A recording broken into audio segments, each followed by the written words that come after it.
তুমি কেন বিজিবিতে যোগ দিতে চাও? শুধু চাকরি পাওয়ার জন্য নাকি অন্য কোনো কারণ আছে? আমি ছোটবেলা থেকেই দেশের সেবা করার স্বপ্ন দেখি। বিজিবি সীমান্ত রক্ষা করে দেশের নিরাপত্তা নিশ্চিত করে, এজন্য বিজিবিতে যোগ দিতে চাই।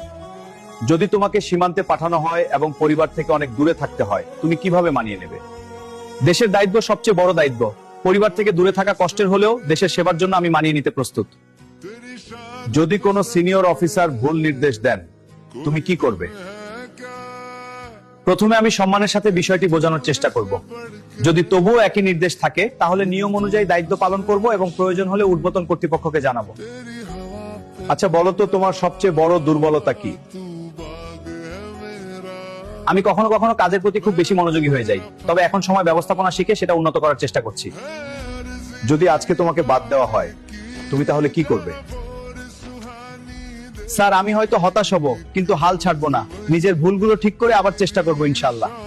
যদি সীমান্তে ডিউটির সময় তোমার পরিচিত কেউ অবৈধভাবে পণ্য পার করতে চায়, তুমি তাহলে কি করবে? স্যার, আইনের কাছে সবাই সমান। পরিচিত হলেও আমি তাকে আইনের বাইরে কোনো সুযোগ দেব না।